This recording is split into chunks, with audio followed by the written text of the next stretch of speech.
देखिए बिल्कुल सुरभि, और समझ लीजिए हमास और हमास के बहुत ज्यादा सपोर्ट करने वाले वो समर्थक जो इस तारीख में ये जानते हैं कि हमास अपने अंतिम दौर में चल रहा है, क्योंकि इजराइल ने ये साफ कर दिया है कि युद्ध विराम कितना भी खींच लिया जाए लेकिन हम अपने लक्ष्य से डिगेंगे नहीं, हटेंगे नहीं और हमास का समूल नष्ट करके मानेंगे। आप जानते हैं कि जेरूसलम में मिक्स पॉपुलेशन रहती है, यहां पर मुस्लिम भी है, यहां पर यहूदी भी हैं, यहां पर क्रिश्चियंस भी हैं। जो मुस्लिम है उसमें से बहुत ज्यादा ऐसे लोग हैं जो फिलिस्तीन के समर्थक माने जाते हैं। फिलिस्तीन में जिस तरह का ऑपरेशन आज की तारीख में इजराइल कर रही है उसको लेकर बहुत बड़ी तादाद में हमास के समर्थक इस समय शुभ नजर आ रहे हैं। और इस ऑपरेशन यानी आज की घटना और 7 अक्टूबर की घटना में सुरभि बहुत ज्यादा सिमिलरिटी है, क्योंकि जब मैं उस बस स्टैंड पर खड़ा हूं जहां पर यह आतंकवादी हमला हुआ है, इसी तरह से बेकसूरों को जो लोग 7 अक्टूबर की रात में पार्टी कर रहे थे, इसी तरह से हमास के आतंकी आए थे और तड़तड़ाते हुए बेकसूरों पर गोलियां बरसाई थी। ना सिर्फ गोलियां बरसाई बल्कि अपने साथ 230 से ज्यादा लोगों को बंधक बनाकर ले गए थे। सेम मोडस ऑपरेंडी को अपनाया गया। सुबह सुबह का वक्त, ऑफिस का टाइम, बस स्टैंड पर भारी भीड़ और इसी तरह से लोग बसों का इंतजार कर रहे थे। उसी दौरान जहां पर यह बस खड़ी है वो गाड़ी आकर रुकती है, बिना कुछ जाने, बिना कुछ समझे, बिना कुछ सोचे गाड़ी से उतरते ये लोग और गाड़ी से उतरते ही तत्काल गोलियां बरसाना शुरू कर देते हैं उन लोगों पर जिनके हाथ में बंदूकें तक नहीं होती हैं। वो आम लोग जो बसों का इंतजार कर रहे हैं, जो स्कूल, कॉलेज, ऑफिस जाने वाले थे।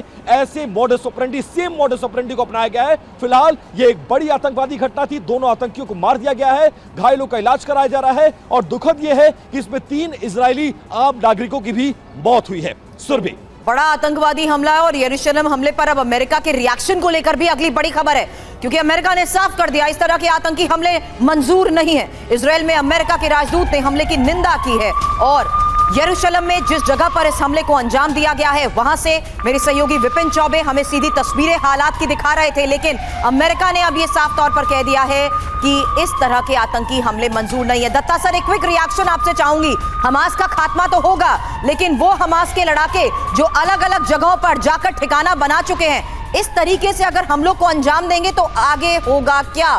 क्योंकि ऐसे में कितना ये साफ संकेत नहीं मिल रहा कि गाजा से अलग हुए अलग अलग इलाकों में फैल चुके हमास के लड़ाके अलग अलग जगहों पर रहकर अब हम लोग को अंजाम दे रहे हैं। देखिए, ऐसा है कि जहां तक पैलेस्टाइन का सवाल है, हमास के अलावा वहां पे और भी चंद एक ऐसे ग्रुप हैं जो इन एक्टिविटीज में इन्वॉल्व हैं, जिसके अंदर पैलेस्टाइन इस्लामिक जिहाद वाले भी हैं और ये गाजा में भी थे और वेस्ट बैंक में भी थे। तो अभी ये जो एक जैसे हम बोलते हैं लोन वुल्फ अटैक, हालांकि जो ऑर्गेनाइजेशन हमास है उसने इजराइल के साथ में सीज फायर का डिक्लेरेशन किया। कहां पर? गाजा में, गाजा स्ट्रिप में। जहां तक वेस्ट बैंक का सवाल है, वेस्ट बैंक में अगर कोई भी हमास या पीआईजे का लड़ाका या कोई भी और इजरायली फोर्सेस को टारगेट करेगा तो इजरायली फोर्सेस उनको टारगेट करके मारेंगे।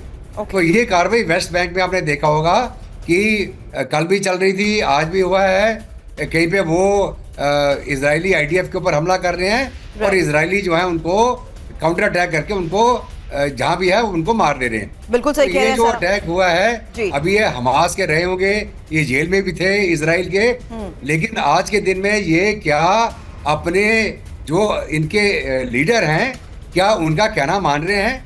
ये दोबारा वही उग्रवाद और तभी कहा सर, ऐसे वायलेंट एक्टिव ग्रुप्स हैं जो पूरी तरीके से इस हालात में सक्रिय हैं और अलग अलग जगहों पर हम लोग को अंजाम भी दे रहे हैं।